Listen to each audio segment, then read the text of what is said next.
Some mistakes never stop following you, no matter how far into the wilderness you run. Ruthlin Cray learned that the hard way in the winter mountains of Wyoming. They call her the Mountain Woman. She lives alone with her dog Gristle, who's never been wrong about danger.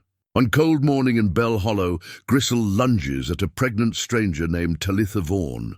Ruthlin pulls him back, but the girl just stares with knowing eyes. Then a man goes missing on the ridge. Supplies disappear from the trading post, and Ruthlin's old nightmares come back. There's something about this girl that connects to a past Ruthlin thought she'd buried forever. What did her dog see that she couldn't? Before we jump back in, tell us where you're tuning in from. And if this story touches you, make sure you're subscribed, because tomorrow I've saved something extra special for you. The cabin sat at 8,000 feet, where the pine trees grew thick enough to hide a woman from the world. Ruthlin Cray had built it herself 20 years ago, cutting each log with hands that knew violence before they knew carpentry. The structure wasn't fancy, just 4 walls, a stone fireplace, and a roof that kept the snow from piling on her bed. But it was hers, and more importantly, it was far from everyone else. She woke before dawn every morning, same as she had for 2 decades. The routine never changed. Fire first, built from kindling she'd prepared the night before. Then coffee, strong and black, boiled in a dented tin pot that had outlasted 3 different stoves. While the water heated, she'd stand at the single window facing east and watch the sun climb over the Absaroka Range, painting the snow gold and pink. Gristle slept by the door, a habit from his first night in the cabin when he'd been nothing but a half-starved pup she'd found whimpering in a snowbank. That was 8 years back. Now he was all muscle and loyalty, a mix of shepherd and wolf that made strangers nervous just by existing. His coat was thick and grey, scarred along the left shoulder from the time he'd put himself between Ruthlin and a wounded bear. She'd stitched him up by firelight, and he'd licked her hand the whole time, never once complaining. The dog understood her in ways people never had.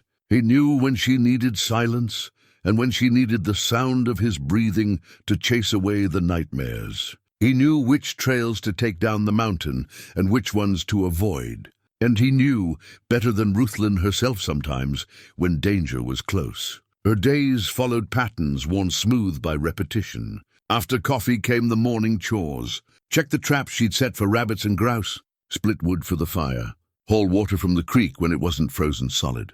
In winter, she'd melt snow in a big iron pot, watching it turn from white to clear while her hands thawed near the flames. She hunted when she needed meat, tracking elk through deep powder with a patience that bordered on meditation. Her rifle was old but reliable, the stock worn smooth from decades of use. She'd learned to shoot as a girl, taught by a father who'd wanted sons but got her instead. He'd died disappointed, she figured, but at least he'd left her with skills that kept her fed. The closest settlement was Bell Hollow, a collection of rough buildings clinging to the valley floor, 12 miles downslope. Ruthlin made the trip once every 3 weeks, riding a mule named Stubborn, who lived up to his name with impressive consistency. She'd trade furs and meat for flour, salt, coffee, and the occasional luxury like sugar or tobacco. The townspeople knew her by reputation more than by acquaintance. The trading post was run by a man named Vernon Pike, who'd lost his left arm to a sawmill accident and his wife to consumption. He kept his questions to himself and his ledgers accurate, which made him Ruthlin's favorite kind of businessman. He'd nod when she entered, tally her goods, and conduct the exchange with minimal conversation. "Mountain Woman," he'd say in greeting, using the name everyone in the valley had settled on. "Vernon," she'd reply, and that would be the extent of their social interaction. There was a doctor in Bell Hollow, too, a thin man with spectacles named Hosea Brand, who'd come west after some trouble back east that nobody discussed. He'd set Ruthlin's broken fingers once, after she'd taken a bad fall on ice, working with gentle efficiency while asking nothing about how she lived, or why. She respected that. The town also had a saloon, a church that doubled as a schoolhouse, and a sheriff's office that was occupied maybe half the time by a man named Dugan, who mostly dealt with drunk cowboys and property disputes. Ruthlin avoided the law on principle, not because she was wanted, but because lawmen asked questions and expected answers. She kept herself covered when she went to town. Heavy wool coat even in summer, leather gloves that hid her hands, a wide-brimmed hat pulled low. The scars weren't anyone's business. They ran up her forearms in pale lines, across her shoulders in thick ridges, and over her ribs in patterns she'd stopped trying to count. Each one had a story, and every story ended the same way, with her deciding that civilization wasn't worth the cost of living in it. The nightmares had started after Copper Falls.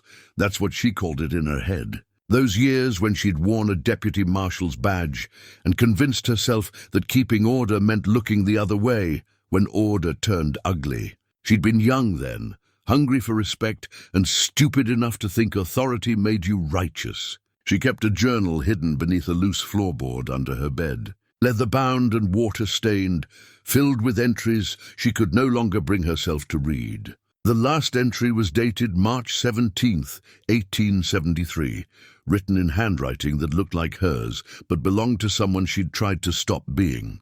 Sometimes she thought about burning it. Mostly she just left it there, a reminder that some things couldn't be escaped just by running far enough. Gristle was the only living thing she trusted completely. He'd proved himself 100 times over, warning her about storms before they hit, alerting her to mountain lions prowling too close, staying calm when she woke screaming from dreams about children's faces and burning buildings. He'd learned to read her moods, to know when she needed him close and when she needed space to wrestle with her demons alone. She talked to him sometimes, long monologues that made more sense than most conversations she'd had with people. He'd cock his head and listen, his amber eyes tracking her movements, and she'd tell him things she'd never told another soul. About the weight of guilt, about the way memory could ambush you in the middle of splitting wood or skinning a rabbit, about the particular kind of loneliness that came from choosing isolation because company hurt worse. Winter was hardest.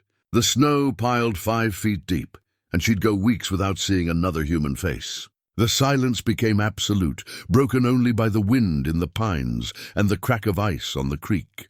She'd read by firelight, books traded for furs, their pages dog-eared and smoke-stained. She favored histories and philosophy, anything that helped her make sense of the past or the present or the thin space between the two.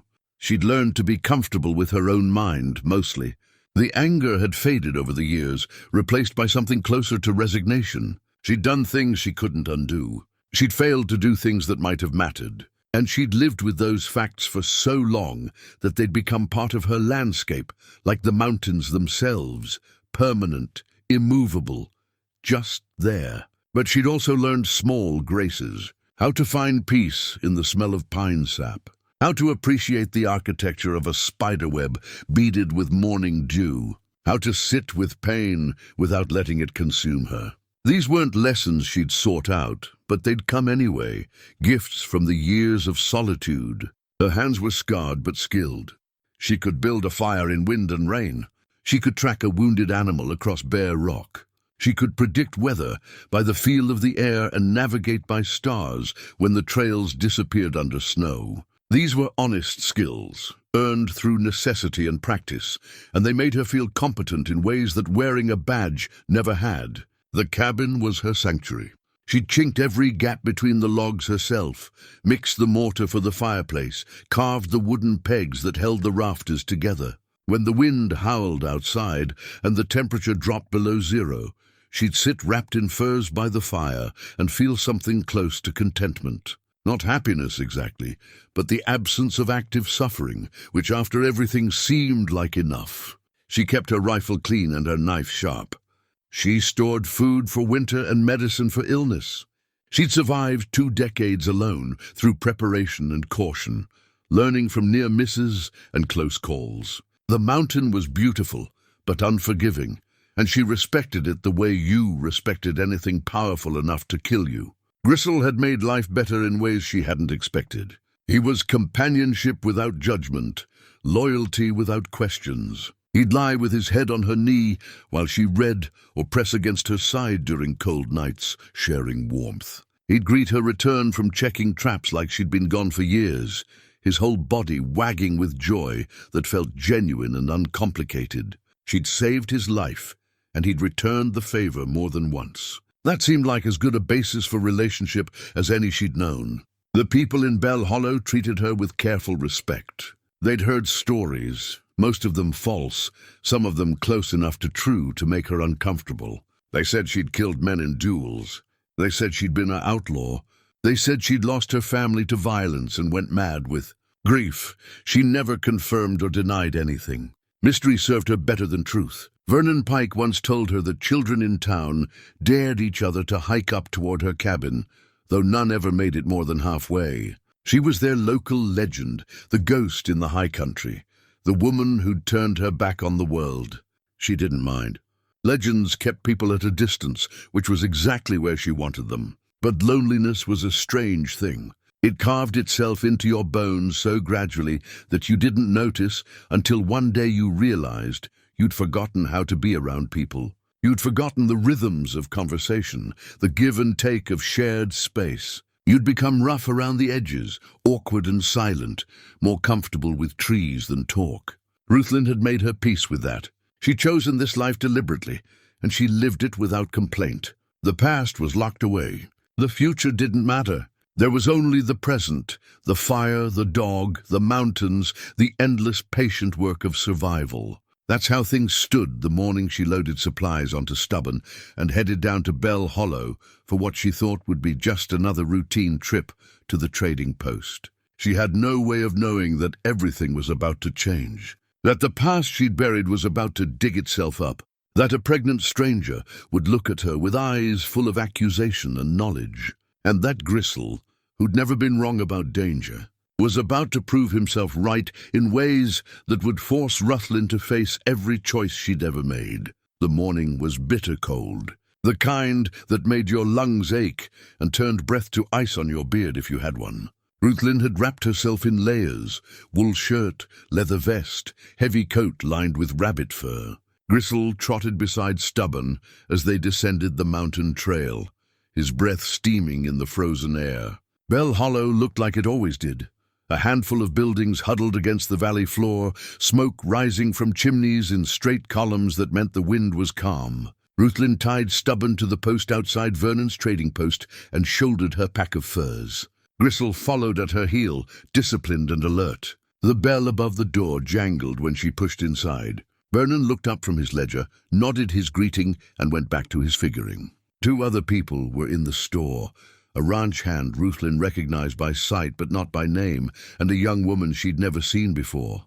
The woman was heavily pregnant, maybe 7 months along, wrapped in a thin shawl that wasn't nearly warm enough for Wyoming winter. She stood near the stove, her hands extended toward the heat. Her face was pale, almost gray, and her dark hair hung in lank strands around her shoulders. She looked tired in a way that went deeper than lack of sleep. Ruthlin moved to the counter, ready to conduct her business and leave. That's when Gristle reacted. The dog's hackles went up instantly. A low growl started deep in his chest, building to a snarl that made everyone in the store turn and look. Before Ruthlin could react, Gristle lunged forward, teeth bared, heading straight for the pregnant woman. "Gristle!" Ruthlin shouted, diving to grab his collar. She caught him just before he reached the woman, her hands locking around the thick fur of his neck. The dog fought against her grip, every muscle straining, the snarl now a full-throated bark of warning. The pregnant woman hadn't moved. She stood perfectly still, her hands still extended toward the stove, her dark eyes fixed on Ruthlin with an intensity that was deeply unsettling. She didn't look scared. She didn't even look surprised. She just stared, her expression unreadable, like she'd been expecting this exact moment. "Get him out!" Vernon shouted, coming around the counter with his one good arm raised defensively. Ruthlin wrestled Gristle backward toward the door. The dog was strong, and she had to use all her weight to move him. His barking echoed off the wooden walls, furious and urgent, the sound of an animal that had identified a threat and wanted everyone to know it. She managed to drag him outside, the cold air hitting her face like a slap. Gristle continued to strain against her hold, his eyes locked on the door, his body rigid with tension. "What the hell is wrong with you?" Ruthlin hissed, forcing the dog to sit. He obeyed, but reluctantly, his attention never leaving the trading post entrance. She'd never seen him react this way to a person. Animals, yes. He'd warned her about bears and wolves and once a rabid fox. But never a human being, and certainly never with this kind of raw aggression. Vernon appeared in the doorway, his face red with anger. You need to control that animal, mountain woman. Can't have him attacking customers. He's never done anything like this before, Ruthlin said, keeping her hand tight on Gristle's collar. I don't know what got into him. Well, he scared that poor girl half to death. She's in a bad way as it is. Doesn't need a wild dog trying to tear her throat out. Ruthlin looked past Vernon into the store. Through the window she could see the pregnant woman. She still hadn't moved from her spot by the stove, and she was still staring out at Ruthlin with those dark, knowing eyes. Who is she? Ruthlin asked. Vernon shrugged. Showed up 3 days ago. Calls herself Talitha Vorn. Won't say where she came from or where she's headed. Doc Brand's been looking after her some. Says she's got no money and nowhere to go. We've been letting her sleep in the old church. She alone, far as anyone can tell. Though somebody's been stealing supplies from my stockroom, and I've got my suspicions. Vernon's voice dropped. There's something off about her. Can't put my finger on it, but your dog isn't the only one who gets a strange feeling. Ruthlin nodded slowly. Gristle had calmed somewhat, but remained tense, his body coiled like a spring. She made a decision. I'll come back later for my trading. Let things settle. Probably wise, Vernon agreed, heading back inside. Ruthlin led Gristle and Stubborn away from the trading post, her mind working through what had just happened. In 8 years, Gristle had never shown aggression toward anyone who didn't deserve it. He'd stood calm while children petted him, patient when drunk cowboys stumbled too close. His instincts were sharp and reliable. So what had he sensed in that pregnant woman? She found herself walking toward the abandoned church at the far end of town, curiosity pulling her forward, despite her better judgment. The building was small and weathered, its white paint long since peeled away to grey wood. The door hung crooked on rusted hinges. Through a gap in the boards covering one window, Ruthlin saw makeshift bedding on the floor, blankets that looked like they'd been borrowed or stolen, a small pile of provisions in the corner. The woman had clearly been living rough before she arrived in Bell Hollow. Gristle growled again, softer this time but persistent. He was telling her something, warning her. Ruthlin mounted Stubborn and headed back up the mountain, but her mind wouldn't settle. That night, she lay awake by the fire, listening to the wind in the pines, and trying to understand why a pregnant stranger would provoke such a reaction from her dog. Sleep, when it finally came, brought nightmares she hadn't had in months. She was back in Copper Falls, watching a building burn. She could hear screaming inside, women and children, but she didn't move. She just stood there in her deputy's uniform, following orders, keeping the crowd back while people died in the flames. And in the dream, one of the faces in the window was a young girl with dark hair and accusing eyes that looked exactly like Talitha Vorn's. Ruthlin woke gasping, sweat soaking through her wool shirt despite the cold. Gristle was pressed against her side, whining softly, trying to comfort her the way he always did when the nightmares came. She got up and paced the cabin, too agitated to lie still. Dawn was still hours away. She fed the fire and made coffee, her hands shaking slightly as she worked. Something was wrong. Gristle knew it. Her subconscious knew it. And now, standing in the pre-dawn darkness, with her heart still racing from the dream, Ruthlin was beginning to understand what she'd been trying to deny. The past wasn't buried. It had just been waiting for the right moment to surface. 2 mornings later, she rode back down to Bell Hollow for supplies she actually needed this time. Vernon greeted her with news that made her stomach tighten. Henry Parcell's gone missing, he said, pulling items off his shelves. You know him? Drifter, who's been working odd jobs around the valley, headed up toward the ridge 3 days back, never came down. Sheriff's organizing a search, but nobody's optimistic. Storm came through night before last. Ruthlin accepted her supplies in silence. Henry Parcell. She knew the name, though she'd never spoken to the man. He'd been in Copper Falls too, back in '73. Not one of the main players, but he'd been there. Worked for the mining company, if she remembered right. Anything else strange happening? she asked, trying to keep her voice casual. Vernon leaned across the counter, lowering his voice. Between you and me, things have been disappearing from my stockroom. Food, blankets, tools. And yesterday, somebody broke into the assayer's old office. Place has been empty for 2 years. But they tore it apart like they were looking for something specific. You think it's the pregnant girl? I think somebody's up to something, and it started right around the time she showed up. Vernon shook his head. Doc Brand says she's been through hell, so I'm trying to give her the benefit of the doubt. But your dog had the right instincts. Ruthlin left the trading post and rode slowly through town. As she passed the church, she saw Talitha Vorn standing in the doorway. The woman watched her pass, her hand resting on her swollen belly, her face expressionless. Their eyes met for just a moment, and Ruthlin felt a jolt of recognition so strong it was almost physical. She knew those eyes. She'd seen them before, 20 years ago, filled with terror and pleading. She'd turned away from them then, and now they'd found her again. Ruthlin tried to return to her routines, but everything felt wrong now. The cabin that had been her sanctuary for 20 years suddenly felt like a cage. She'd stand at the window, staring down at the valley, wondering what was happening in Bell Hollow, what that woman was doing, what she knew. Gristle remained on edge. He'd patrol the perimeter of the cabin constantly, stopping to sniff the air, his ears swiveling to catch sounds that Ruthlin couldn't hear. At night he refused to sleep by the door, instead positioning himself between Ruthlin and the window, his body tense even in rest. "You're making me nervous," she told him on the 3rd day, though she knew he was right to be vigilant.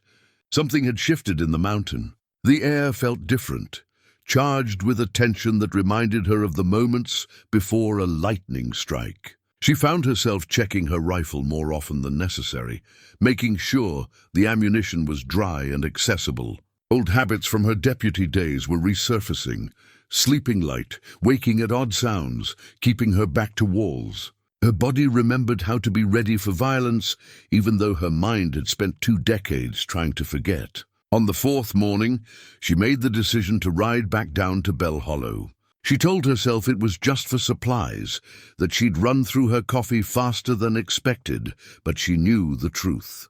She needed to see that woman again, needed to confirm or deny the suspicion that was eating at her from the inside. The trading post was busier than usual when she arrived. A group of ranch hands clustered near the stove, talking in low voices. Vernon was helping a woman select fabric, his practiced hand pulling bolts from the shelf with surprising dexterity for a one-armed man. Ruthlin moved to the counter and waited her turn. She could hear fragments of the ranch hands' conversation. More missing supplies, strange tracks found near the Hutchins place, somebody's dog killed and left in the road. The unease in Bell Hollow was spreading like frost across a window. When Vernon finally made his way to her, his expression was grim. "You hear about the trading post ledger?" he asked quietly. "No. Stolen from my office night before last. Had 3 months of transactions in there. Who bought what, who owes money, all of it." He leaned closer. "Here's the strange part. They didn't take the cash box. Just the ledger. Why would someone want that? That's what I've been asking myself. Unless they're looking for something specific. Maybe trying to figure out who's been buying what, tracking somebody's movements." Vernon glanced around to make sure no one else was listening. The doc mentioned that Talitha girl's been asking questions around town. Wants to know who's lived here longest, who might remember the old days. Ruthlin's chest tightened. "What did you tell her?" "Nothing much, but plenty of others have been more talkative. You know how people get when there's a pretty face asking questions, even if she is in a bad state." Vernon pulled Ruthlin's usual supplies without being asked. "Doc Brand spent some time with her yesterday. Says she's been through something terrible. Won't say what exactly, but he could tell. Says she's carrying trauma heavier than the baby. She mentioned where she's from. Claims she's been traveling. Won't say from where or why." Vernon paused, studying Ruthlin's face. "You know something about her, mountain woman?" Ruthlin took her supplies and shook her head, but the lie sat heavy in her throat. She knew something, or thought she did, but knowing and proving were different things, and she'd learned long ago that speaking before you were certain only created more problems. She left the trading post and walked stubborn toward the church. The building looked more decrepit in daylight, roof sagging, foundation settling, windows covered with warped boards. But smoke rose from the chimney, which meant someone had managed to get the old stove working. Ruthlin tied stubborn to a post and approached the door. Gristle stuck close to her side, his body language communicating clear displeasure with this decision. She knocked, the sound hollow against the weathered wood. No answer. She knocked again, harder. "Miss Vorn." "It's the woman from the trading post. The one with the dog." Still nothing. Ruthlin tried the door and found it unlocked. She pushed it open slowly, letting her eyes adjust to the dim interior. The church was empty, except for the makeshift bed in the corner and a few personal items scattered nearby. A small fire burned in the pot-bellied stove, recently fed. On the floor near the bedding, Ruthlin saw something that made her breath catch, a torn photograph, water-stained and faded. She picked it up carefully. It showed half a face, ripped vertically down the middle. A woman's face, probably in her 30s, with kind eyes and a slight smile. The tear had removed whoever had been standing next to her. Ruthlin turned the photograph over. On the back, in careful handwriting, "Mama, 1871. 2 years before Copper Falls." She heard footsteps outside and quickly put the photograph back where she'd found it. By the time Talitha appeared in the doorway, Ruthlin was standing near the stove, her posture casual, though her heart was hammering. Talitha stopped when she saw Ruthlin, her hand instinctively moving to her pregnant belly. For a long moment, neither woman spoke. They just studied each other in the dusty light filtering through gaps in the boarded windows. "You shouldn't be here," Talitha finally said. Her voice was younger than Ruthlin expected, but harder too, tempered by experiences that showed in the set of her jaw and the wariness in her eyes. "I wanted to apologize for my dog," Ruthlin said. "He's never acted that way before. Dogs sense things people miss." Talitha moved into the church, but kept her distance, like she was dealing with something dangerous that required careful handling. "Maybe he knows something you don't. Or maybe he knows something I do." Talitha's eyes narrowed. "And what would that be?" Ruthlin chose her words carefully. "You've been asking questions around town, looking for people who remember the old days. Maybe I'm just curious about local history, or maybe you're looking for someone specific." Ruthlin took a step closer. "Maybe you're looking for someone who was in Copper Falls in 1873. The change in Talitha's expression was subtle, but unmistakable. A tightening around the eyes, a slight stiffening of her shoulders. "I don't know what you're talking about." "Yes, you do." Ruthlin's voice was quiet but firm. "And I think you know exactly who I am." Talitha was silent for a long moment. When she finally spoke, her voice was barely above a whisper. "You were there. You were one of them. I wore a badge. I followed orders. But I wasn't—" "You were there," Talitha repeated, louder now. "That's enough. You saw what they did. You watched families burn. You stood by while they stole land and killed anyone who resisted." Her voice cracked. "And you did nothing." The accusation hung in the air between them, sharp and true. Ruthlin wanted to defend herself, to explain the complexity of what had happened, the impossible position she'd been in. But the words dried up in her throat because at the core of it, Talitha was right. She had done nothing when doing something might have mattered. "Who was your mother?" Ruthlin asked quietly. Talitha's hand tightened on her belly. "Someone you let die." Before Ruthlin could respond, a sound from outside made both women turn. Gristle was barking, his alarm bark, the one that meant immediate danger. Ruthlin moved to the door and looked out. A man stood at the edge of town, half hidden in the tree line. He was too far away to make out features, but something about his posture triggered a memory Ruthlin couldn't quite grasp.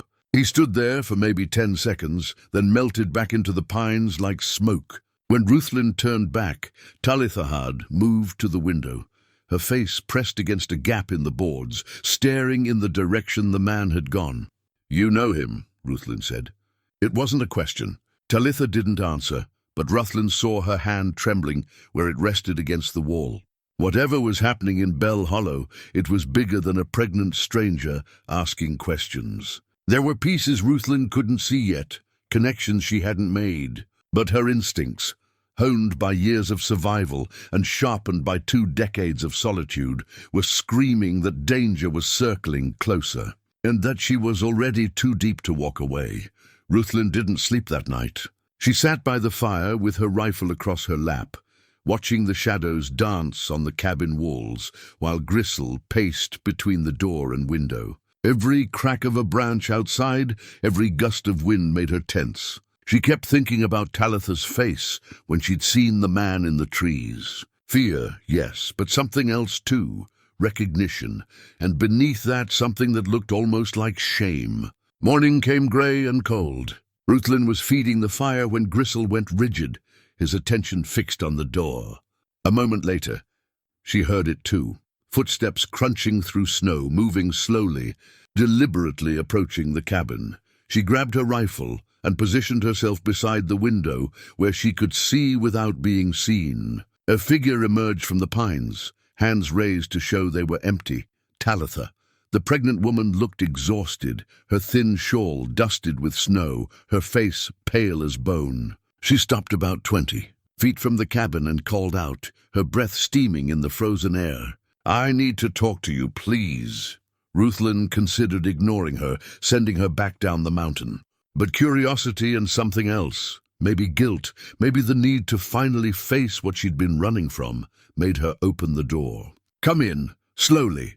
Talitha climbed the steps carefully, one hand supporting her belly, the other gripping the railing. Up close, Ruthlin could see the toll the climb had taken. The woman was shivering, her lips tinged blue. "Sit by the fire," Ruthlin said, lowering her rifle but keeping it close. "You'll catch your death walking around in that weather dressed like that." Talitha sank onto the bench near the hearth, extending her hands toward the flames. Gristle watched her with unblinking intensity, but didn't growl. Maybe he'd decided she wasn't the primary threat. Or maybe, like Ruthlin, he was waiting to see what would happen next. Ruthlin poured 2 cups of coffee and handed one to her visitor. They sat in silence while Talitha warmed up, the only sounds the crackle of the fire and the wind outside. Finally, Talitha spoke. "You were in Copper Falls in 1873. You were a deputy marshal." "I was." "Do you remember what happened there?" Ruthlin's jaw tightened. "Every day of my life." "Then you remember the night of September 12th, when they burned the claims office with 14 people inside." The coffee turned bitter in Ruthlin's mouth. She did remember. It was the memory that still woke her screaming 2 decades later. "I remember. My mother was one of them." Talitha's voice was steady, but tears were running down her face. Her name was Catherine Vorn. She owned a claim up in the North Valley. Good land rich with copper. The mining company wanted it. She wouldn't sell. Ruthlin closed her eyes. She could see it. The flames climbing the wooden building, the screams, the crowd of townspeople held back by deputies at gunpoint. She'd been one of those deputies, standing in her uniform, following orders from men who'd never faced consequences for anything. "There was a child," Ruthlin said quietly. "A little girl, maybe 7 or 8 years old. Someone pulled her out through a back window before the roof collapsed." "I was 6, Talitha said. "And it wasn't someone. It was you." The words hit Ruthlin like a physical blow. She opened her eyes and stared at Talitha, searching for the child she'd glimpsed so briefly that night. A small figure she'd scooped up and carried away from the flames, while her commanding officer was distracted by the chaos. She'd set the girl down 3 blocks away and told her to run, to find somewhere safe, to forget what she'd seen. "You saved my life that night," Talitha continued. "Then you vanished. For 20 years, I've been trying to find you, to understand why you saved me but let everyone else burn." "I couldn't save them all," Ruthlin said, her voice rough. "I barely got you out. If my captain had seen—" "But you could have tried. You could have refused orders. You could have done something more than just saving one child and walking away." Talitha's hands shook as she set down her coffee cup. "Do you know what it's like growing up knowing your mother died, while a lawman stood by and watched? Do you know what it's like living with that?" Ruthlin shot back. "Knowing you were complicit? That you wore a badge that gave you authority, and you used it to protect criminals instead of victims." They stared at each other across the small cabin, two women carrying different pieces of the same terrible night. "I left the service 3 months later," Ruthlin said quietly. "Turned in my badge. Came out here where I couldn't hurt anyone else through my cowardice." "Noble," Talitha said with bitter sarcasm. "You ran away while the men who actually gave the orders went on with their lives. Some of them did, some didn't." Ruthlin leaned forward. "Henry Parcell worked for the mining company. He was there that night, helping organize the cordon. Now he's disappeared." Talitha's expression didn't change, but something flickered in her eyes. "I heard about that. Did you also hear about the supplies going missing? The trading post ledger being stolen. Someone's looking for something in Bell Hollow, and it's connected to Copper Falls. I think you know what or who they're looking for." "I don't know what you're talking about." "The man in the trees yesterday. You knew him."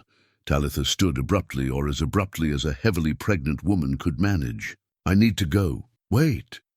Ruthlin reached into her coat pocket and pulled out something she'd been carrying for 20 years, wrapped in oilcloth. She unfolded it carefully, revealing a small wooden carving, a wolf about 3 inches long, its details worn smooth by age and handling. She'd carved it the night after Copper Falls, working by lamplight while her hands still shook from what she'd witnessed. She'd meant to leave it at the site of the fire as some kind of memorial, but she kept it instead, a reminder of her failure. "I made this for the people who died," Ruthlin said, "for your mother and the others. I carried it with me for years, and when I came to this mountain, I brought it with me. I've got it sitting on a stone up the trail, where I go to remember." She held it out to Talitha. "But I think it should be yours." Talitha stared at the carving, her face unreadable. Then, without taking it, she turned and walked to the door. "There's something you should know," she said without turning around. "The man who gave the orders that night in Copper Falls, Captain Isaiah Drummond, he didn't die like people think. He changed his name, disappeared, and he's been hunting down anyone who might remember what really happened. Why tell me this?" Talitha finally looked back, her hand on the doorframe. "Because Henry Parcell didn't just disappear. He was murdered, and you're probably next on the list." She left before Ruthlin could respond, walking carefully down the snow-covered steps and back toward the trail. Ruthlin stood in the doorway watching her go, the wooden wolf still in her hand, her mind racing. Captain Isaiah Drummond. She hadn't heard that name in 20 years, had hoped never to hear it again. He'd been a hard man, ambitious and ruthless, the kind who saw people as assets or obstacles and treated them accordingly.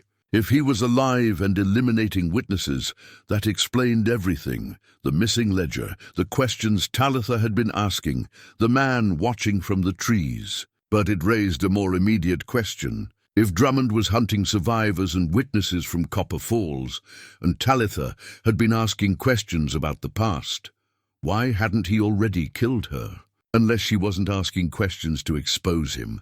Unless she was asking questions for him. Ruthlin looked down at Gristle. The dog had been right to distrust Talitha, not because she was dangerous herself, but because she'd brought danger with her.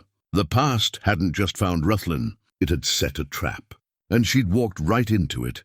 Ruthlin spent the next 2 days preparing. If Drummond was alive and hunting, she needed to know everything. She dug out the journal from beneath the floorboards and forced herself to read entries she'd avoided for years. The handwriting was hers, but belonged to a different person, younger, more naive, still believing that law and justice were the same thing. The entries from Copper Falls were detailed. She documented everything, maybe hoping that someday the truth would matter. Names, dates, conversations, the mining company executives who'd ordered the removals, the deputies who'd carried out the violence. And at the center of it all, Captain Isaiah Drummond, orchestrating everything with cold precision. She'd written about the claim office fire in painful detail. 14 people trapped inside, 8 adults, 6 children. Catherine Vorn had been trying to organize the claim holders into a unified front against the mining company. She'd gathered them that night to sign a collective petition. Drummond had locked the doors from outside and set the fire himself. Ruthlin had watched from across the street, paralyzed by horror and fear. She'd only moved when she'd seen the little girl at a second-story window, smoke billowing around her. Even then, she'd waited until Drummond was distracted before acting. 1 child saved, 13 people left to die.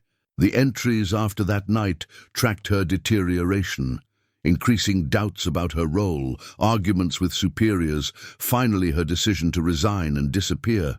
She'd heard that Drummond had been killed in a mining accident 6 months later. His body had supposedly been crushed beyond recognition in a tunnel collapse. But if Talitha was right, that had been staged. He'd faked his death and vanished, probably with money from the mining company as payment for his services. Now he was back, cleaning up loose ends. Ruthlin rode down to Bell Hollow on the 3rd day. She needed to see Vernon, to check something in whatever records he had left. The trading post was quiet when she arrived, just Vernon behind the counter, working on his ledgers. "Need to ask you about something," Ruthlin said without preamble. "That night your ledger was stolen. Was there anything else disturbed? Any other records looked through?" Vernon thought for a moment. "Now that you mention it, yes. My old correspondence files had been rifled through. I keep letters going back years, business orders, that sort of thing. Didn't think much of it since nothing was taken, but someone definitely went through them." "What years?" "All of them." The whole filing cabinet was searched. Ruthlin's chest tightened. Drummond was looking for something specific. Documents, names, evidence of what had happened in Copper Falls. "You ever do business with anyone from Copper Falls? Ship supplies there, anything like that?" "Copper Falls!" Vernon's face clouded. "That mining town that went bust after the fire." "Yeah, I shipped there regular for a couple years. Had a good contract with the company store." "Why?" "Those records still exist. Somewhere in the mess, probably." "You want me to look?" "I do. Specifically, I need to know if you have any documentation of who was working for the mining company in 1873. Employee names, delivery addresses, anything." Vernon gave her a long look. "This got something to do with Talitha Vorn. It's got something to do with people dying. That's all I can tell you right now." While Vernon searched his back office, Ruthlin walked to the doctor's place. Hosea Brand answered her knock with his usual quiet courtesy, though surprise flickered across his face when he saw who it was. "Mountain woman, you hurt?" "Need information." "About Talitha Vorn." Brand's expression became guarded. "Patient confidentiality. She told me about Copper Falls," Ruthlin interrupted. "About her mother, about what happened. I was there, Doc. I was a deputy. And I think she's in danger now because of it." The doctor studied her for a long moment, then stepped aside to let her in. His office was cramped but clean, smelling of carbolic and dried herbs. He gestured for her to sit. "What do you want to know?" "Everything. Where she came from, how she got here, who she's been with." Brand sat heavily in his chair. "She showed up on foot 3 weeks ago, already showing signs of malnutrition and exposure. 7 months pregnant, no supplies, no money. I've been treating her charity, and the church has been letting her stay in the old building. She say where she'd come from. No, won't talk about it. But I've seen enough marks on abused women to recognize them. Someone hurt her, and recently." He paused. "She's terrified of something or someone. I've seen her jump at shadows, refuse to go anywhere after dark. The baby's father. She won't say, but I'd guess he's not a willing participant in her life. Maybe the reason she's running." Brand leaned forward. "Now you tell me something. What happened in Copper Falls that's got her so spooked 20 years later?" Ruthlin gave him the abbreviated version. The mining company violence, the fire, the deaths. She didn't mention her own role, but Brand was perceptive enough to read between the lines. "And you think whoever did that is here now?" "In Bell Hollow. I think he's been watching. And I think Talitha either knows who he is or is working with him, willingly or not." They were interrupted by shouting from outside. Ruthlin and Brand rushed to the door to find a commotion in the street. A small crowd had gathered near the old assayer's office, the same building Vernon had mentioned being broken into. Sheriff Dugan was there, looking grim. When he saw Ruthlin, he waved her over. "Might want to see this, mountain woman, since you seem to know something about what's happening." Inside the assayer's office, the destruction was systematic.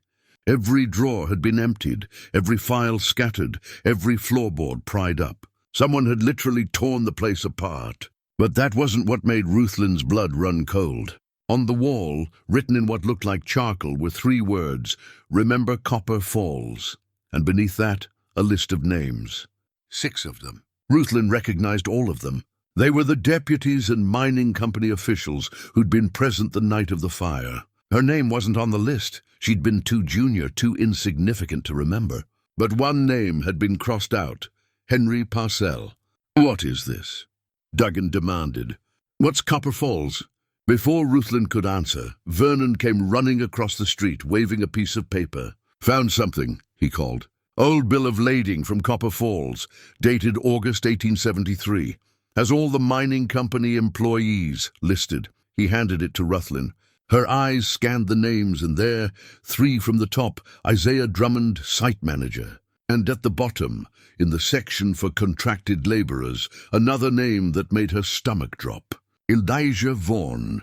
Talitha's father had worked for the mining company. He'd been part of the system that had killed his own wife. Ruthlin looked up at Dugan. "We need to find Talitha Vorn now." But when they reached the church, she was gone. Her few belongings were scattered across the floor. The stove was cold, and on the wall, scratched into the wood with something sharp, was a message: "He has her." Ruthlin ran outside, Gristle at her heels. She scanned the tree line, looking for any sign of movement. That's when she saw it. A scrap of fabric caught on a bush at the forest edge, torn from what looked like Talitha's thin shawl. The trail led up toward the ridge, toward the high country where a man could hide for weeks without being found, toward whatever terrible confrontation had been building since the moment Talitha Vorn walked into Bell Hollow. Ruthlin checked her rifle and started walking. The trail was easy to follow at first: boot prints in the snow, broken branches, signs of someone moving fast and careless. Ruthlin tracked with practiced efficiency, Gristle ranging ahead to scout. The path led steadily upward, away from Bell Hollow and deeper into the wilderness. After an hour of climbing, she found the first campsite. It had been used recently, maybe within the last day. A fire pit with cold ashes, flattened snow where someone had slept, and discarded food tins that matched items stolen from Vernon's trading post. But there were 2 sets of prints here, not one. Someone had been living up here, watching the town, and recently a second person had joined them. Ruthlin knelt by the fire pit, sifting through the ashes with a stick. Beneath the char, she found something that made her hands still. A small brass button, military issue, with the insignia of the Territorial Marshal's office. The same insignia she'd worn on her own uniform 20 years ago. Drummond had kept his button. Maybe as a trophy, maybe as a reminder. Either way, it confirmed he'd been here. She pocketed the button and continued tracking. The trail became harder to follow as the terrain grew rockier, but Gristle's nose made up for what her eyes missed. The dog moved with purpose, following a scent only he could detect. As she climbed, Ruthlin's mind worked through everything she knew. Talitha had come to Bell Hollow asking questions, drawing attention to the past. That had brought Drummond out of hiding. Or maybe she'd brought him with her. Either way, the result was the same. Witnesses were dying, and the woman who should have been his primary target was instead his prisoner. Unless she wasn't a prisoner at all. The thought made Ruthlin's stomach turn, but she had to consider it. What if Talitha had been working with Drummond from the start? What if her story about seeking justice for her mother was just cover for helping him eliminate anyone who remembered Copper Falls? But that didn't explain the fear Ruthlin had seen in her eyes. The genuine trauma that Doc Brand had recognized. The way she'd trembled when she saw the man in the trees. Ruthlin stopped to catch her breath and take stock of her surroundings. She was high now, maybe 9,000 feet.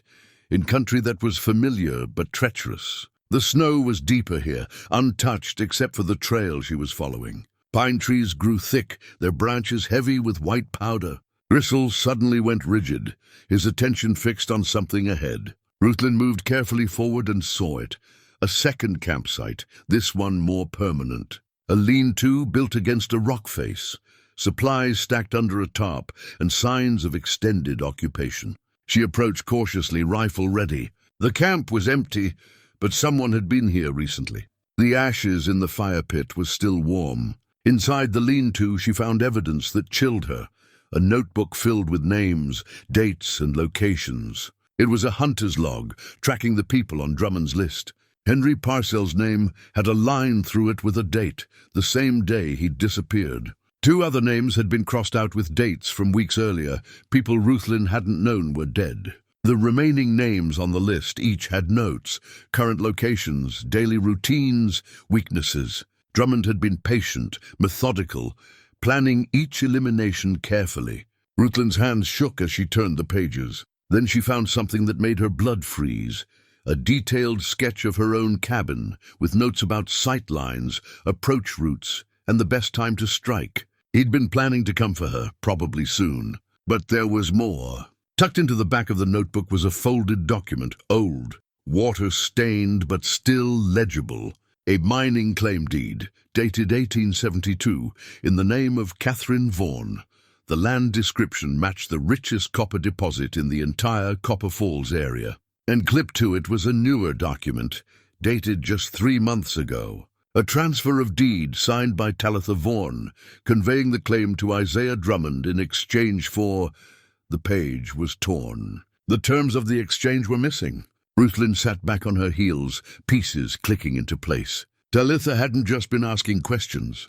She'd been trying to reclaim her mother's stolen land, and somehow Drummond had gotten involved. Maybe he'd approached her, offered to help her find the people responsible. Or maybe she'd found him first, seeking his knowledge of what had happened. Either way, they'd made some kind of deal. And now that deal had turned deadly. She heard Gristle's warning growl a split second before the voice came from behind her. "You always were too smart for your own good, Deputy Cray." Ruthlin turned slowly, keeping her hands visible. A man stood at the edge of the clearing, rifle pointed at her chest. He was older now, grayer, with deep lines carved into his face by time and weather. But she recognized him immediately. Isaiah Drummond looked like he'd been living rough for years. His clothes were worn, his beard unkempt, his eyes hard as flint, but he held the rifle with the easy confidence of someone who'd used it often and well. "Captain," Ruthlin said, her voice steady despite the fear coursing through her. "Not captain anymore. Haven't been for 20 years, he gestured with the rifle. "Put yours down. Slowly." Ruthlin complied, setting her rifle on the ground and raising her hands. Gristle stood beside her, hackles raised, a low growl rumbling in his chest. "Call off your dog or I'll shoot it." "Gristle, easy." The dog quieted, but remained tense, ready to attack if given the signal. Drummond stepped closer, keeping his weapon trained on her. "You've been busy, talking to the Vorn girl, asking questions around town. I should have dealt with you sooner, but I was curious. Wanted to see if you'd run again like you did before. Where is she? Where's Talitha?" "Safe, for now." Drummond's smile was cold. "She and I have an arrangement. She helps me finish what we started in Copper Falls, and I give her what she wants, the truth about her father. Her father worked for the mining company. He was there the night her mother died." "Oh, it's better than that." Drummond seemed to be enjoying himself now, playing with his prey. "Elijah Vorn wasn't just there. He's the one who locked the doors. His own wife inside, and he locked the doors on my orders because I promised him a cut of the claim money." Ruthlin felt sick. "She doesn't know. She didn't. She does now. I told her yesterday, right before I explained that she'd been helping her father's partner eliminate the witnesses who could prove what really happened." He laughed, a harsh sound that echoed off the rocks. "You should have seen her face, the horror when she realized she'd been working for the man who orchestrated her mother's murder. You're a monster. I'm a businessman. Always have been. Copper Falls made me rich, and I've been living quite comfortably off that money for 20 years. But when the Vorn girl started asking questions, started digging up the past, I realized I had a problem. Witnesses with guilty consciences are dangerous. They might talk eventually, ruin everything I've built. So you used her to find them, made her think she was getting justice while you were just covering your tracks." "Exactly." Drummond stepped closer, his rifle now just inches from Ruthlin's chest. And now there's only one name left on my list. One last deputy who was there that night, who could testify to what really happened. You're going to kill me. I am. But first you're going to tell me where you hid your records. I know you kept documentation. You were always the thorough one. I need to make sure there's nothing left that could connect me to Copper Falls. Ruthlin met his eyes steadily. And if I don't tell you, then I'll make the Vorn girl watch while I shoot you. She's already broken, already drowning in guilt. One more death on her conscience won't make much difference. He smiled. Or maybe I'll let her pull the trigger. Poetic, don't you think? The daughter of the man who murdered her mother, killing the deputy who let it happen. Behind Drummond, Ruthlin saw movement in the trees. A figure, barely visible, moving carefully through the pines. Talitha. The pregnant woman had something in her hands, a branch maybe, or a rock. She was approaching from behind, trying to get close enough to help. Ruthlin kept her eyes locked on Drummond, not wanting to give away Talitha's position. She needed to keep him talking, distracted. She saved my life, Ruthlin said. Did you know that? Yesterday she came to my cabin and warned me you were hunting me. If she was really working with you, why would she do that? Drummond's expression flickered, just for a moment. Doubt. You're lying. Ask her yourself. I will.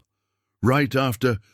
Talitha swung the branch with all her strength, catching Drummond across the back of the head. He staggered forward, and Ruthlin moved instantly, grabbing for the rifle. They struggled, both hands on the weapon, fighting for control. A shot rang out, echoing across the mountain.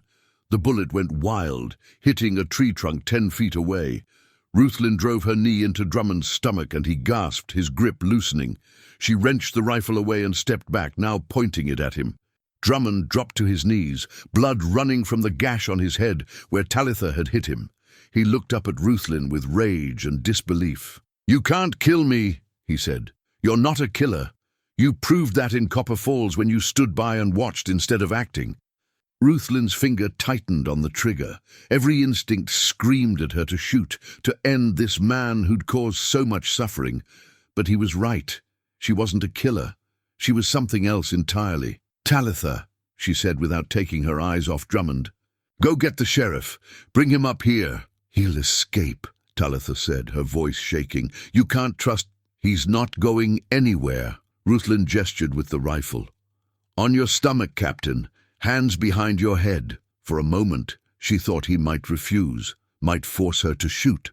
But then he slowly lowered himself to the ground, rage still burning in his eyes. This wasn't over. But at least now, finally, the truth was going to come out. Ruthlin kept the rifle trained on Drummond while Talitha disappeared down the trail. The man lay face down in the snow, breathing heavily. Blood from his head wound, staining the white ground around him. You think she's going for help?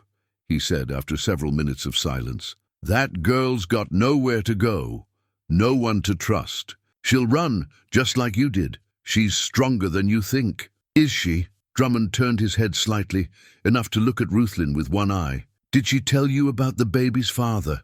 Ruthlin's stomach tightened, but she kept her voice level. No. Let me guess. You assumed it was some tragic love story. Young woman alone and pregnant, obviously running from some terrible situation. His laugh was bitter. You want to know the truth? I'm the father. The words hit Ruthlin like a physical blow. She thought of Talitha's face when she'd mentioned the baby, the shame and fear she'd seen there. You're lying. Am I? Think about it. Why else would she be here, 7 months pregnant, tracking down the man who murdered her mother? Why would... She agreed to help me eliminate witnesses. He coughed, spitting blood into the snow. I found her 6 months ago, told her I had information about Copper Falls, about what really happened to her mother. She was desperate for answers, for closure, and I gave her both, in exchange for certain favors. Ruthlin felt bile rise in her throat. You raped her. I prefer to think of it as a transaction. She wanted information, I wanted companionship. We both got what we needed. His voice was casual, matter of fact, as if he were discussing a business deal. Though I'll admit, when she got pregnant, things became complicated. I couldn't have her disappearing to have the baby somewhere, possibly talking to people. So I kept her close, made sure she understood that her cooperation was the only thing keeping her alive. You're a monster. I'm practical, and now that you know the truth, you can see why letting me live is a very bad idea. I'll testify that she was my accomplice, that she helped murder Henry Parcell and the others, a pregnant woman, desperate and traumatized, manipulated by her dead mother's killer. The jury will eat that up. She'll hang right alongside me. Ruthlin's mind raced. If what Drummond said was true, then Talitha hadn't been working with him willingly. She'd been his prisoner, his victim, forced to help him in exchange for information and survival. The thought made Ruthlin's hands shake with rage. But something didn't add up. If you controlled her so completely, why did she hit you just now? Why help me? Drummond was quiet for a long moment. Maybe she finally grew a conscience. Or maybe she realized that helping you was her only chance at survival. Either way, it doesn't matter. The damage is done. She's carrying my child, and everyone will know. Stop talking. They waited in tense silence. Minutes stretched into an hour. Ruthlin's arms began to ache from holding the rifle, but she didn't lower it. Drummond remained motionless, occasionally muttering something too quiet to hear. Finally, Ruthlin heard sounds from down the trail. Multiple people approaching. Sheriff Duggan emerged first, followed by Vernon and Doc Brand. But no Talitha. She said, "You had the man responsible for what's been happening," Duggan said, his hand on his revolver. "That true?" "Isaiah Drummond," Ruthlin said. "Wanted for multiple murders, including the Copper Falls massacre of 1873. Duggan looked confused. "Never heard of any massacre in Copper Falls. That's because the mining company covered it up, paid people to keep quiet, falsified records, made sure the truth never got out." Ruthlin gestured with her rifle. "This man orchestrated the murder of 14 people so the company could steal their land. Then he faked his death and disappeared with his payment. Now he's been eliminating anyone who could testify against him." "That's quite an accusation," Duggan said slowly. "You have proof?" "In his camp. Records, a notebook detailing his victims, documents showing the land theft." Ruthlin paused. "And there are witnesses. Talitha Vorn can testify to what he's done. So can I." "The Vorn girl?" Dugan frowned. "She seemed pretty shaken up when she found me. Kept saying this was all her fault, that people died because of her. Then she took off running before I could ask more questions." Ruthlin's chest tightened. "Which way did she go?" "Toward the old church. I figured she was going to gather her things." Dugan moved closer to Drummond. "All right, let's get this one secured and—" The gunshot was distant but unmistakable. A single crack that echoed across the valley from the direction of Bell Hollow. Ruthlin was moving before she'd consciously decided to run. She dropped down the trail at a reckless pace, Gristle racing ahead of her. Behind her, she could hear Dugan shouting orders to Vernon and Brand about securing Drummond. She reached Bell Hollow in record time, her lungs burning, her legs screaming.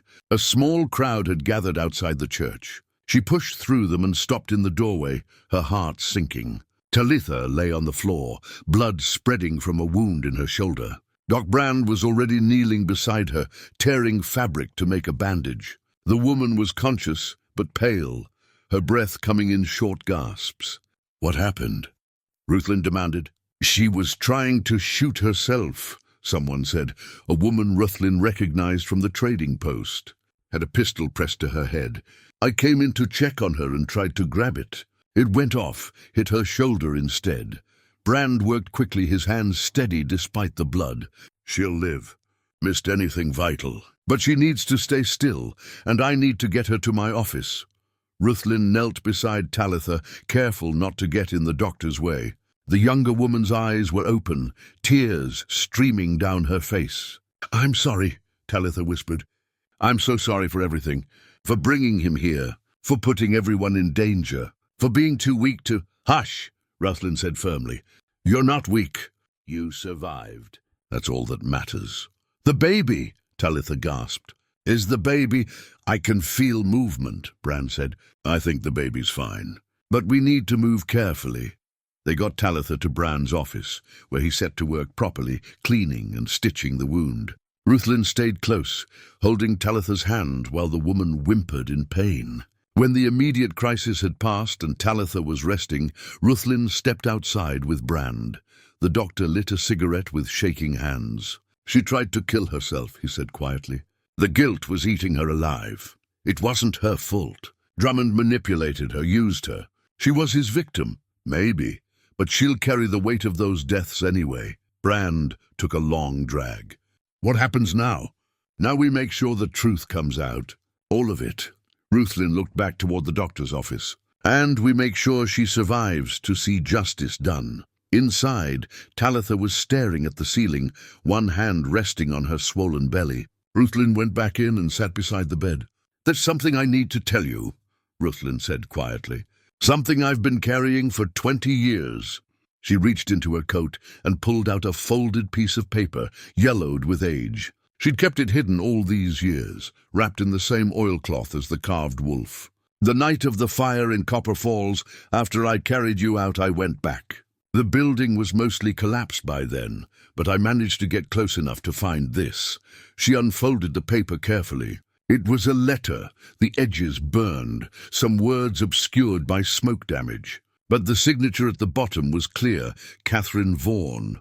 "Your mother wrote this the afternoon before she died. She was planning to give it to you after the meeting, but she never got the chance. I found it clutched in her hand." Talitha stared at the letter, tears spilling freely now. "What does it say?"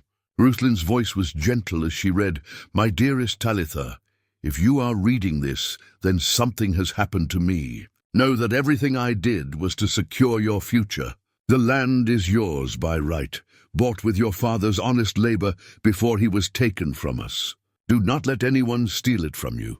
More importantly, remember that justice delayed is not justice denied. Stand up for what is right, even when it is hard. Be brave, my darling girl, be strong. I love you more than words can express. Your loving mother, Catherine." The room was silent except for Talitha's quiet sobbing. Ruthlin set the letter on the bed beside her. "Your mother died trying to protect what was yours. Not just the land, but the principle.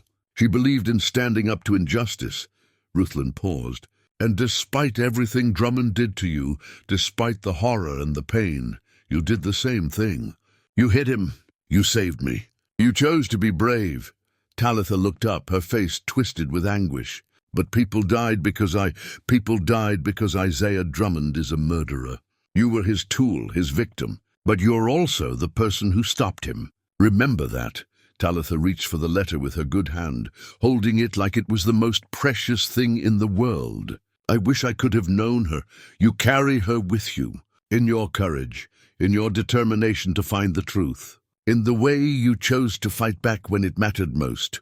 Ruthlin stood. "And you'll carry her forward, into your child. That baby isn't just Drummond's, it's yours. It's Catherine's legacy continuing. I don't know if I can—" "You can, because you're not alone anymore." Ruthlin picked up the carved wolf from where she'd set it on the doctor's desk earlier. "I made this 20 years ago as a memorial for people I failed to save. But I'm giving it to you now for your child. As a promise that this time I won't fail. I'll help you through this. Whatever you need." Talitha took the carving, running her fingers over the worn wood. "Why, after everything? Because some mistakes can be redeemed. Not erased, but balanced against better choices." Ruthlin moved toward the door. "Rest now. We'll talk more later." As she left, she heard Talitha whisper, "Thank you." Outside, Sheriff Duggan was waiting with news. They'd secured Drummond and found his camp with all the evidence intact. The notebook, the documents, everything needed to prove what he'd done. But more importantly, they'd found something else.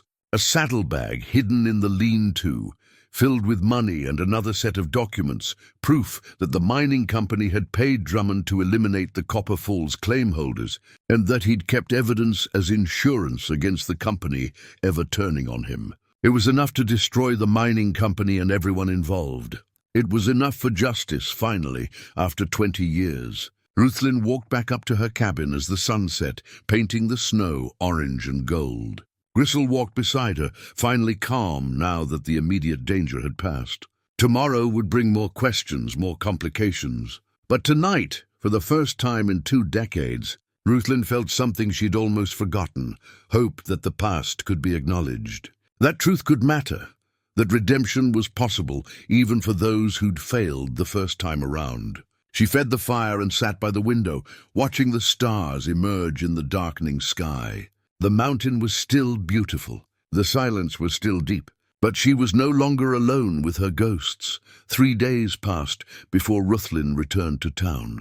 She needed the time to think, to process everything that had happened. But mainly, she needed to prepare for what was coming next. Sheriff Duggan had sent word that he was holding Drummond in the makeshift jail, a converted storage room behind his office, and that territorial marshals were being contacted. The evidence Ruthlin had helped recover was being catalogued and documented. It was enough to hang Drummond 10 times over, but the legal process would take time. What worried Ruthlin more was Talitha. Doc Brand's messages said she was healing physically, but her mental state remained fragile. She barely spoke, barely ate, and spent most of her time staring at nothing. When Ruthlin arrived at Brand's office, she found Talitha sitting up in bed, the letter from her mother open on her lap. The carved wolf sat on the table beside her. "How are you feeling?" Ruthlin asked. "Like I don't deserve to be alive." Talitha's voice was flat, emotionless. "Every time I close my eyes, I see Henry Parcel's face. The others. All the people who died because I led Drummond to them." Ruthlin pulled a chair close to the bed. "Tell me what happened." "From the beginning." For a long time, Talitha said nothing. Then slowly the story began to emerge. She'd spent 20 years trying to piece together what had happened to her mother.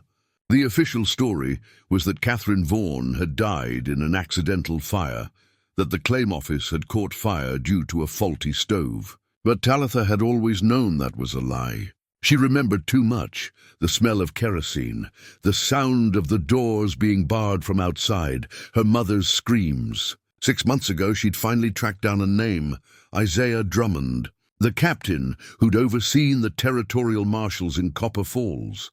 She'd found references to him in old newspaper archives, discovered that he'd supposedly died in a mining accident shortly after the fire.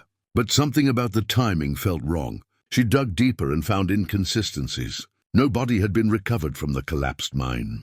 The mining company had paid for a memorial service but never produced death certificates. It was almost as if Drummond had simply vanished. Then one night, while she was working in a saloon in Cheyenne, a man had approached her, older, weathered, but with eyes that saw too much. He'd asked if she was Catherine Vorn's daughter. When she'd confirmed it, he'd smiled and introduced himself. Isaiah Drummond, risen from the dead. He told her he had information about her mother's death, that he knew who was responsible, who had given the orders, who had profited from the stolen land. He said he wanted to make things right, to help her get justice for Catherine.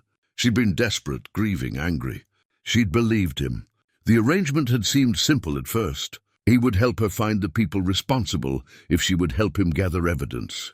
They would travel together, tracking down the witnesses and officials who had been present in Copper Falls. Together, they would build a case that would expose the truth. But somewhere between Cheyenne and Bell Hollow, things had changed. Drummond had become possessive, controlling. He'd started making demands that had nothing to do with justice. And when she'd tried to refuse, he'd shown her what he was really capable of. "He hurt me," Talitha whispered. "And he made it clear that if I didn't cooperate, he would do worse.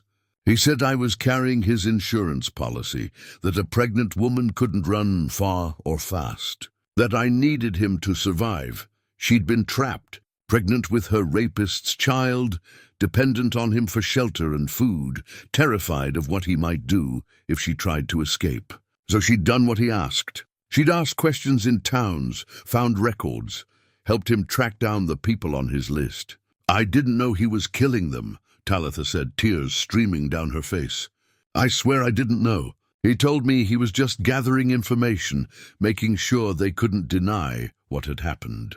I believed him because I wanted to believe him, because the alternative was too horrible to face. It wasn't until Henry Parcel that she'd realized the truth.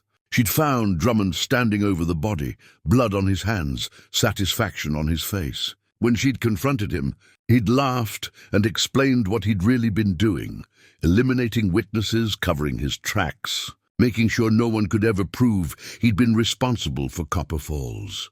He said I was his accomplice now, that I'd helped him find these people, that I'd be charged as a co-conspirator if the truth came out.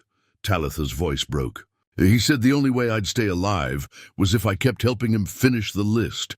That's when she'd made her decision. She would play along, pretend to cooperate, but she would also try to warn the remaining targets. She'd gone to Ruthlin's cabin to warn her, but she'd been too afraid to tell the full truth. She'd hoped that Ruthlin would understand, would help her find a way out. Instead, everything had spiraled out of control. Drummond had realized she was trying to protect Ruthlin. He'd taken her to his camp, told her about her father's role in Catherine's death, tried to break her completely. He wanted me to hate everyone and everything, to feel like I was cursed, like everyone I loved had betrayed me. Talitha looked up at Ruthlin. But then he took me to that clearing, and I saw you there, and I realized that you were different. You weren't running. You were facing him. And I thought maybe I could do that too. Maybe I could choose to fight instead of just surviving. So you hit him. So I hit him. And for the first time in months, I felt like myself again. Like I had power, choices. She touched her wounded shoulder gingerly. Then I realized what I'd done. How many people had died because of me, and I couldn't bear it. That's why you tried to end it. Talitha nodded. I thought it would be better. For everyone.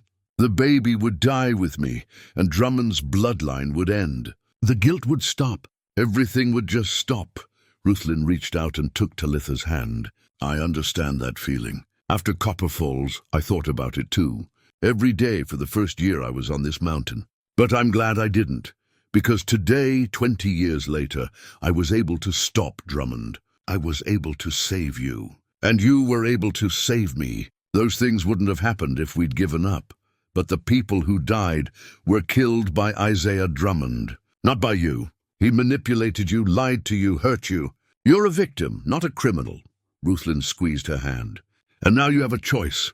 You can let the guilt destroy you, or you can choose to live. To raise your child.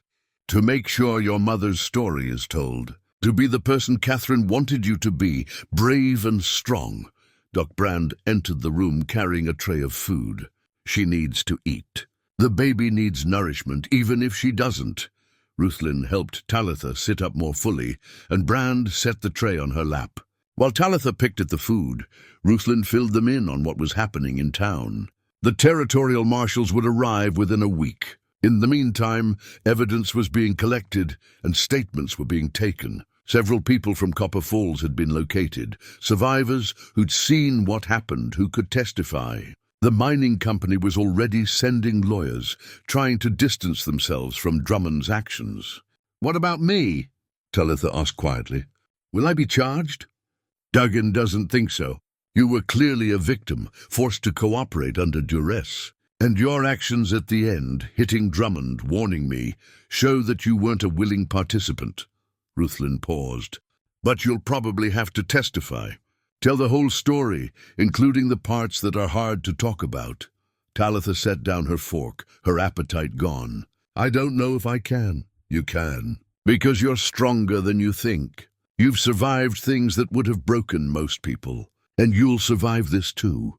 Over the next few days, preparations intensified. Vernon provided documentation of the stolen supplies. The assayer's old office was searched again, revealing hidden records that proved the mining company's involvement in the land theft. And most importantly, they found evidence that several current company officials had been involved in the Copper Falls operation, making them accessories to murder. The case was building into something much larger than just one man's crimes. It was becoming an investigation into systemic corruption, corporate violence, and decades of covered-up injustice. Ruthlin spent her time between the mountain and town, helping where she could. She retrieved her journal from under the floorboards and turned it over to the marshals as evidence. Reading her own words from 20 years ago was painful, but necessary. The detailed accounts she'd written would corroborate Talitha's testimony and prove the scope of what had happened. She also made peace with her role in the story.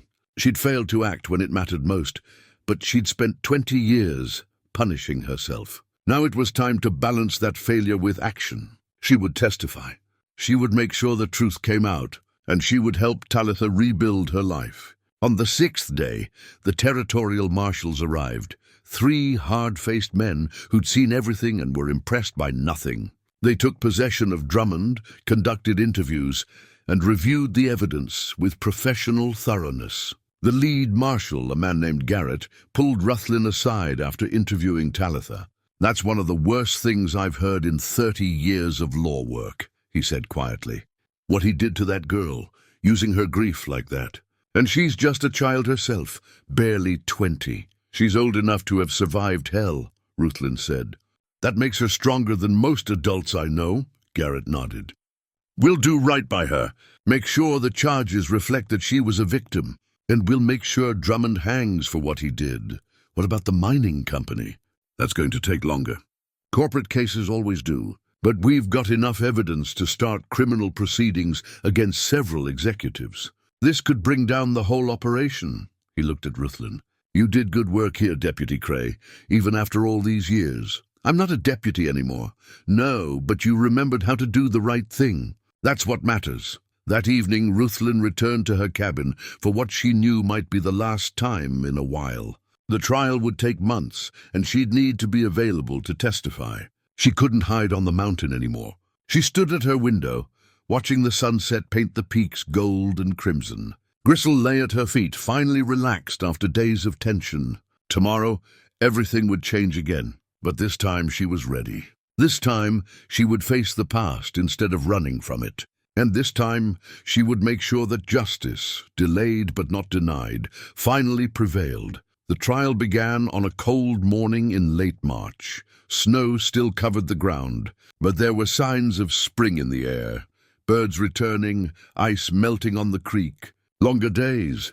They'd moved the proceedings to the territorial courthouse in Laramie, where there was space for the crowd and facilities to handle such a complex case. Ruthlin rode down with Doc Brand and Talitha, who was now 8 months pregnant and moving with difficulty. The courthouse was packed. News of the trial had spread across the territory, drawing journalists, curiosity seekers, and survivors of other mining company abuses who hoped this case might bring justice for their own grievances. Ruthlin sat in the witness section, her hands folded in her lap, her Sunday best clothes feeling strange after years of wearing only work clothes and furs. Talitha sat nearby, Doc Brand on one side and Vernon on the other. Surrounded by people who'd decided she deserved support rather than judgment, Isaiah Drummond was led in wearing chains, his face expressionless. He'd aged in the weeks since his arrest, the grey in his hair more pronounced, his skin sallow from being indoors. But his eyes were still hard, still calculating. When his gaze swept the courtroom and landed on Talitha, she flinched. Even now, even surrounded by people and separated by armed guards, he had the power to terrify her. Ruthlin reached across the aisle and touched Talitha's hand. The younger woman looked over, and Ruthlin nodded once, a gesture of solidarity and strength. The judge entered, an elderly man with sharp eyes and a reputation for fairness. The proceedings began with opening statements. The prosecutor laid out the case methodically. 14 murders in Copper Falls in 1873, 3 murders in the past 6 months, multiple counts of assault, rape, kidnapping, and conspiracy. The evidence was presented piece by piece. The notebook with its list of victims, the mining claim documents showing the land theft, Ruthlin's journal with its detailed accounts of the night of the fire, testimony from survivors who'd been driven from their land, and then came the personal testimony. Ruthlin was called first. She walked to the witness stand with her head held high, placed her hand on the Bible, and swore to tell the truth. The prosecutor was gentle but thorough, asking her to describe her role as a deputy marshal in Copper Falls, her relationship with Drummond, what she'd witnessed the night of the fire. I stood across the street and watched the building burn, Ruthlin said, her voice steady. I could hear people screaming inside. Captain Drummond had ordered us to prevent anyone from interfering. He said the fire was an unfortunate accident and that attempting rescue would only result in more deaths. Did you believe that? No, I could smell the kerosene. I'd seen him bar the doors from the outside. I knew it was murder. Why didn't you intervene? Ruthlin met the prosecutor's eyes. Because I was a coward. I was young. I valued my job and my reputation, and I was afraid of what would happen if I disobeyed orders. So I stood there and did nothing while innocent people died. The courtroom was silent. Ruthlin continued, describing how she'd eventually broken from her position to save one child, Talitha Vorn, and how that single act of conscience had haunted her for 20 years. I left the Marshal Service 3 months later. I couldn't continue serving a system that protected men like Drummond while punishing the people they were supposed to protect. She paused. I spent 20 years trying to forget what happened. But you can't forget. You can only choose to do better when given another chance. The defense attorney cross-examined her, trying to establish that her testimony was compromised by guilt and the passage of time. But Ruthlin's journal entries, written immediately after the events, supported every detail of her account. When she stepped down, Talitha squeezed her hand as she passed. Next came Doc Brand, who testified about Talitha's physical and mental condition when she'd arrived in Bell Hollow. Then Vernon, who described the pattern of thefts and Drummond's methodical approach to gathering information. Finally, late in the afternoon, Talitha was called. She stood with difficulty, one hand supporting her swollen belly, and made her way slowly to the witness stand. She wore a simple dress that Doc Brand's wife had made for her, and she tied her hair back with a ribbon. She looked young and vulnerable and terrified. The prosecutor approached gently. "Miss Vorn, I know this is difficult. Take your time." Talitha's hand went to the pocket of her dress, where Ruthlin knew she'd tucked the letter from her mother and the carved wolf. Drawing strength from those talismans, she began to speak. She told the story simply and clearly. Her mother's death, her years of searching for the truth, Drummond's approach and his initial promises, the gradual revelation of his true nature, the violence he'd inflicted on her. When she described how Drummond had raped her, using her grief and desperation as weapons, several people in the courtroom looked away. But Talitha kept going, her voice growing stronger as she spoke. "He made me believe I was helping to find justice for my mother. But he was using me to commit more murders, to cover up his crimes. When I realized the truth, I tried to warn his next victim. That's when he told me about my father." "What did he tell you?" Talitha's voice cracked, but she pushed through. "That my father had been the one to lock the doors the night my mother burned. That he'd traded her life for money." The courtroom erupted in murmurs. The judge called for order. "How did that make you feel?" "Like everything I'd believed was a lie. Like I came from evil and was creating more evil." Her hand moved to her belly. "Like this baby was cursed before it was even born. Do you still believe that?" Talitha looked across the courtroom at Ruthlin. "No, I believe we all have choices. My father made a terrible choice. Drummond made terrible choices, but I chose to fight back. I chose to stop him, and I choose to believe that this baby deserves a chance to make different choices." The prosecutor nodded. "Thank you, Miss Vorn. No further questions." The defense attorney rose for cross-examination. He was a slick man from back east, hired by the mining company to protect their interests by discrediting the witnesses. "Miss Vorn, you admit that you helped Mr. Drummond locate several of his victims, correct?" "I didn't know they were victims. I thought, yes or no, please." "Did you help him find these people?" Talitha's jaw tightened. "Yes. And you traveled with him willingly for several months?" "He threatened me." But you weren't physically restrained. You could have gone to the authorities at any time." "I was pregnant and alone. He'd shown me what he was capable of. I was afraid. Fear is not the same as force, Miss Vorn. Many people are afraid, and yet they still do the right thing." The attorney paced in front of the witness stand. "Isn't it possible that you cooperated because you wanted revenge? That you were angry about your mother's death and wanted to punish the people you blamed?" "No, Then explain to the jury why, if you were truly his prisoner, you didn't escape when you reached Bell Hollow. A town full of people, a doctor, a sheriff. Why didn't you ask for help immediately? Talitha's hands trembled. Ruthlin wanted to stand up, to intervene, but she forced herself to remain still. Talitha had to do this herself. Because I was ashamed, Talitha said quietly. Because I was carrying his child and I felt contaminated. Because I didn't think anyone would believe me or help me. Or because you were complicit. The prosecutor objected and the judge sustained it. But the damage was done. The defense had planted doubt about Talitha's role. The cross-examination continued for another hour, with the attorney picking apart every detail of Talitha's story, looking for inconsistencies. But Talitha held firm, answering each question with increasing confidence. Finally, the attorney played his final card. Miss Vorn, you've testified that Mr. Drummond raped you and that this child is the result. But you have no witnesses to this alleged assault, correct?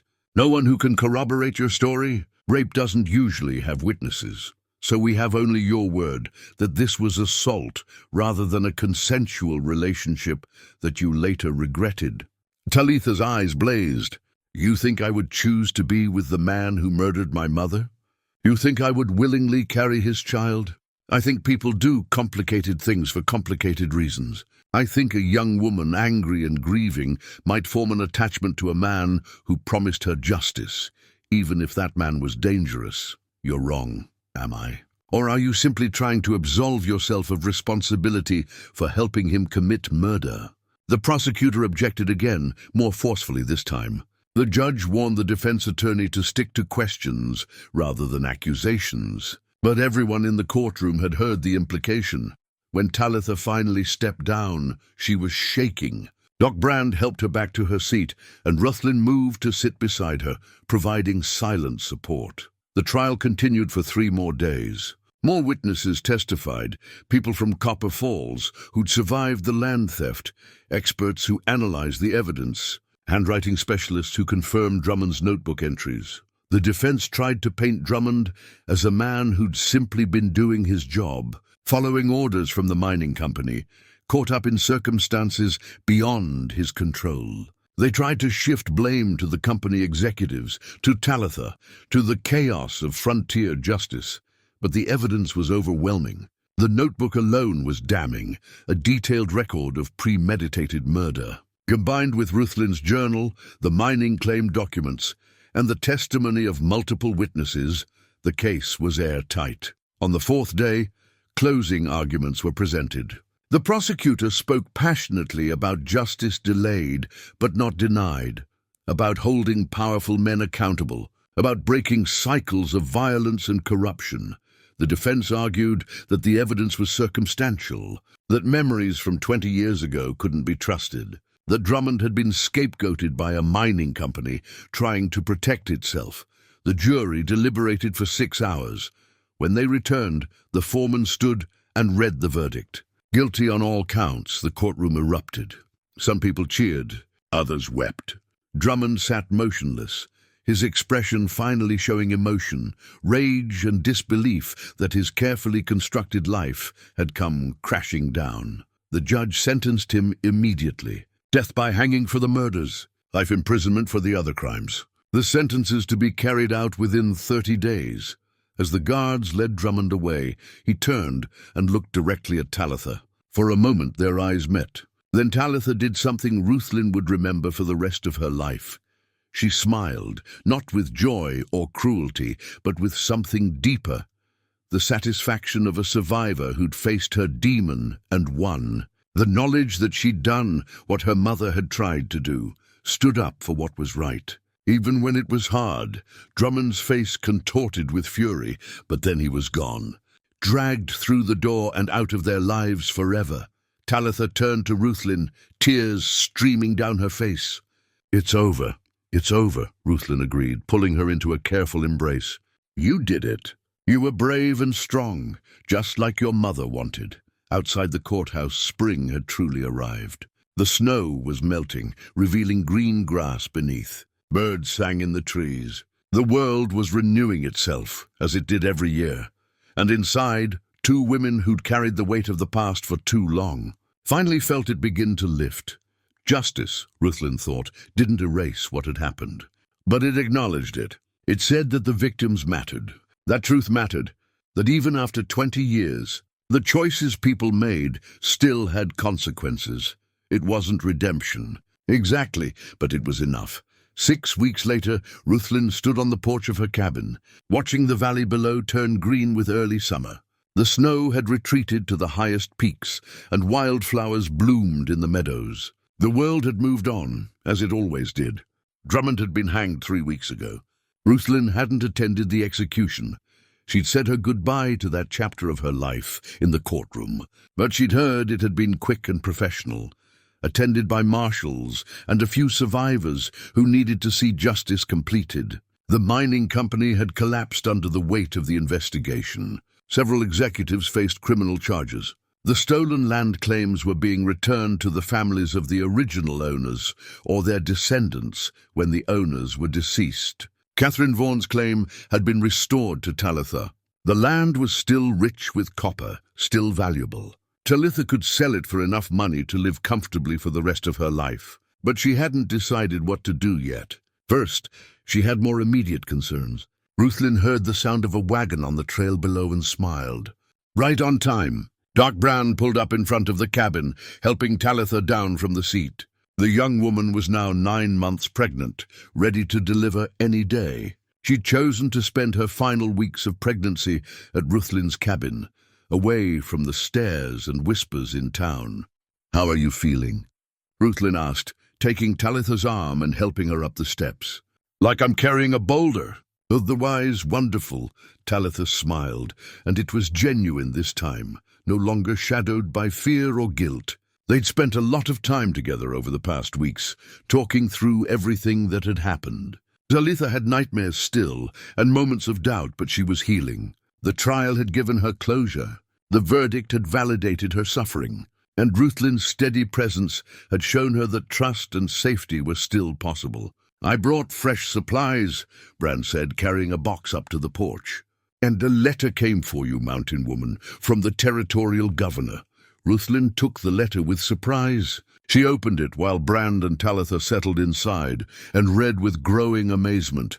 The governor was offering her a position, marshal for the Northwestern District, overseeing law enforcement across a vast territory. The letter acknowledged her service in Copper Falls, her courage in stopping Drummond, and her intimate knowledge of the region. "They want me to be a marshal again," Ruthlin said, reading the letter aloud to the others. "Will you accept?" Brand asked. Ruthlin looked around her cabin, the home she'd built as a refuge from a world she'd failed. Then she looked at Talitha, who was settling into a chair with obvious relief, one hand on her belly. "I don't know. Part of me wants to stay here, keep living simply." She paused. "But part of me thinks maybe I've hidden long enough. Maybe it's time to use what I learned to actually help people instead of just avoiding harm." "You helped me," Talitha said quietly. "You could help others like me, people who need someone who understands what it's like to carry guilt, to make mistakes, to need a second chance." Over the next few days, while they waited for the baby, Ruthlin thought about the offer. She walked her familiar trails, visited her memorial stone where she'd once left offerings for the dead, and talked long into the nights with Talitha about the nature of redemption and purpose. She'd run to the mountain to escape her failures. But maybe the point wasn't to escape. Maybe it was to carry the lessons forward, to be the person she'd failed to be 20 years ago. The baby came on a warm evening in June. Doc Brand had stayed close, and he delivered the child with practiced efficiency while Ruthlin held Talitha's hand and murmured encouragement. It was a girl, small but healthy, with a surprising amount of dark hair and eyes that would probably turn brown like her mother's. Talitha held her daughter with tears streaming down her face. Tears of joy this time, not pain. "She's perfect. What will you name her?" Brand asked. Talitha looked at Ruthlin. "Catherine, after my mother. Catherine Ruth, if that's all right with you." Ruthlin felt her throat tighten. Ruth was her middle name, one she rarely used. "I'd be honored. You saved my mother's life once and mine twice." You showed me how to be brave when I wanted to give up. I want my daughter to carry both of those legacies." Ruthlin reached out and touched the baby's tiny hand. Catherine Ruth wrapped her fingers around Ruthlin's thumb with surprising strength, holding on tight. In that moment, Ruthlin made her decision about the governor's offer. She would accept. She would go back into the world, carry her experience and her failures and her hard-won wisdom, and try to do better this time. But first, she had something to do. She went to her workbench and began carving. Her hands remembered the motions from decades ago, and the wood yielded to her knife. She worked through the evening and into the night, until finally she held up a small wooden wolf, twin to the one she'd given Talitha months ago. This one was for Catherine Ruth, a reminder of where she came from, the violence and the pain, but also the courage and the survival. A reminder that the sins of the fathers don't have to be visited on the children, that every generation gets a chance to choose differently. She brought it to Talitha the next morning. The young mother was nursing the baby, looking tired but content. "For Catherine," Ruthlin said, placing the carving on the table beside the bed. "So she knows she comes from strength." Talitha picked it up, running her fingers over the smooth wood. "Thank you for everything. Thank you for reminding me that it's never too late to do the right thing." 2 weeks later, Ruthlin rode down from the mountain for the last time as a recluse. Talitha and the baby rode with her, heading to start a new life in a town where no one knew their story, where they could build a future free from the weight of the past. Ruthlin had accepted the marshal's position. She'd use her authority differently this time, to protect the vulnerable, to stand up to the powerful, to make sure that what happened in Copper Falls never happened again. The cabin would wait for her on the mountain. Gristle would travel with her to her new post. And someday, when she was old and ready to retire, she'd return to the high country. But for now, she had work to do. She had a second chance to get it right.